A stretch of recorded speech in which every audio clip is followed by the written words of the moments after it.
नमस्कार, मैं हूँ सच्चिदानंद वशिष्ठ और सज्जनों, वृश्चिक राशि के लिए अगस्त का महीना कैसा रहने वाला है, उसकी जानकारी हम आपको देने का प्रयास कर रहे हैं। सबसे पहली बात ये है, वृश्चिक राशि को पहले शनि की ढैया चल रही थी, वो शनि की ढैया आपकी उतर चुकी है। जितनी भी परेशानियां पहले चल रही थी, उन परेशानियों से आप उभर चुके। राहु जो है, वो आपके चतुर्थ स्थान में है। अभी-अभी हमने कहा है कि आप परेशानियों से उभर चुके हैं, लेकिन कुछ चिंताएं फिर भी आपको मन के अंदर बैठी हुई हैं और उन चिंताओं से जो है आप कहीं ना कहीं ग्रसित हैं। कुछ प्रॉपर्टी संबंधी दिक्कत या माता के स्वास्थ्य संबंधी दिक्कत या फिर अपने यश अपयश की चिंता, ये जो है आपको खाई जा रही है। ये राहु आपके वर्क स्थान के ऊपर, यानी आपकी व्यापार है या आपकी सर्विस है, उसके ऊपर इसकी दृष्टि है, तो वहां भी थोड़ा बहुत आपको ध्यान रखना होगा, वरना राहु का वहां पर प्रभाव अच्छा नहीं। राहु आपके खर्चों को तो निपटाएगा, खर्चे समाप्त करेगा या फिर कोई आकस्मिक रूप से खर्चे ये जो है नहीं देगा। शनि जो है वो आपके पंचम स्थान में है। अगर आप पढ़ने वाले हैं तो आपको सतर्क हो जाना चाहिए, क्योंकि आप आलस्य में डूब जाएंगे, प्रमाद में डूब जाएंगे, लापरवाह आप हो जाएंगे, तो फिर आपका रिजल्ट आपके अनुकूल नहीं रहेगा। इसलिए आपको तत्परता के साथ में पढ़ाई में तल्लीन रहना चाहिए। ये शनि यहाँ की दृष्टि सप्तम स्थान पर जाती है।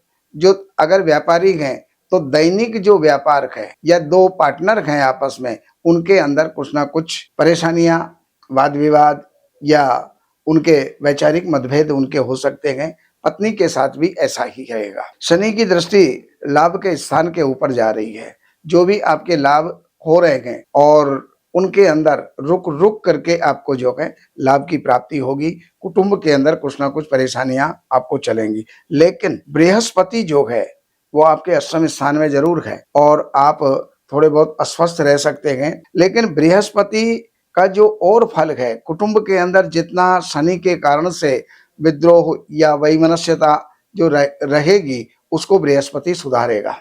बृहस्पति आपको जो है प्रॉपर्टी संबंधी लाभ भी देगा और यश और प्रतिष्ठा भी देगा। अगस्त के महीने में 1 तारीख से लेकर के 16 तारीख तक और पूरे महीने का ही रिजल्ट जो है आपका सूर्य आपको बढ़िया फल देगा। इसके अंदर आपकी तरक्की भी होगी, व्यापार भी ठीक होगा। अब मैं आपको दैनिक राशि फल देने का प्रयास कर रहा हूं। तो 1 और 2 तारीख, इसमें किसी भी प्रकार का कोई रिस्क ना लें, कोई इन्वेस्टमेंट ना करें, कोई देन लेन ना करें, वरना पैसा खतरे में पड़ जाएगा। 3, 4, 5, 6, 7 और 8, 9 तारीख ये आपके लिए सर्वोत्तम है। इसके अंदर बहुत से रुके हुए कार्य आपके पूर्ण होंगे और आपका जो है रुका हुआ धन भी आपको प्राप्त होगा। कुटुंब के अंदर अच्छा माहौल रहेगा, भाई बंधुओं के साथ अच्छा तालमेल रहेगा, नए मित्र भी जो है आपको इस समय पर प्राप्त हो सकते हैं। 8 और 9 तारीख ये आपके लिए ठीक है, लेकिन 10 और 11 तारीख में आपको जो है विशेष सावधान रहना होगा। इसमें कुछ अकारण चिंताएं आपको प्राप्त होंगी। भगवान शिव का ध्यान कीजिएगा, चिंताओं से मुक्त हो जाएंगे। 12-13 तारीख ये आपके लिए बहुत अच्छी है। अगर आप पढ़ने वाले हैं या कहीं आपका इंटरव्यू है तो उसमें आपके बहुत ही सुखद और अनुकूल परिणाम निकलेंगे। 14-15 तारीख में आपको थोड़ी सी सावधानी बरतनी पड़ेगी, क्योंकि इसमें कोई आपके व्यवहार के कारण, बोली के कारण कुछ ऐसी बात हो सकती है जो किसी के साथ शत्रुता हो सकती है। 16, 17, 18 तारीख आपके लिए बहुत श्रेष्ठ है। अगर पति पत्नी के बीच में अच्छा तालमेल रहेगा, दो पार्टनरों के बीच में अच्छा तालमेल रहेगा, व्यापार ठीक चलेगा। 19, 20 तारीख आपके स्वास्थ्य के लिए कुछ नाजुक रह सकती है, तो इस समय पर दूरी की कोई यात्रा हो तो उसको स्थगित करें और चावल और दूध और चीनी का जो है आपको दान करना चाहिए। 21, 22, 23, 24, 25, 26, 27 ये जो 7 दिन हैं, इस महीने के सर्वोत्तम दिनों में कहे जाएंगे। इसमें आपको तत्परता आपको दिखानी होगी, आपके सारे कार्य बनेंगे, क्योंकि इस अनुकूल समय है और अनुकूल समय में अगर मेहनत की जाए तो वो सफल होती है। इस समय के किए गए कार्य आगे के लिए आपको लाभकारी रहेंगे।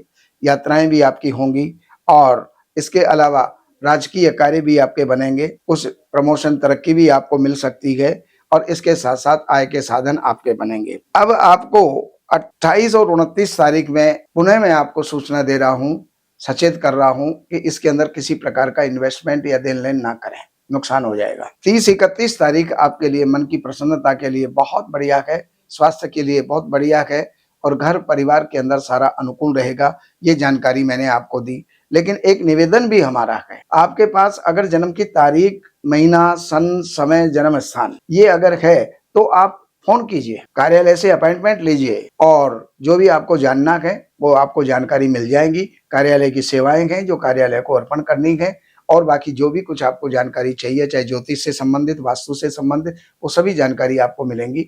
नमस्कार।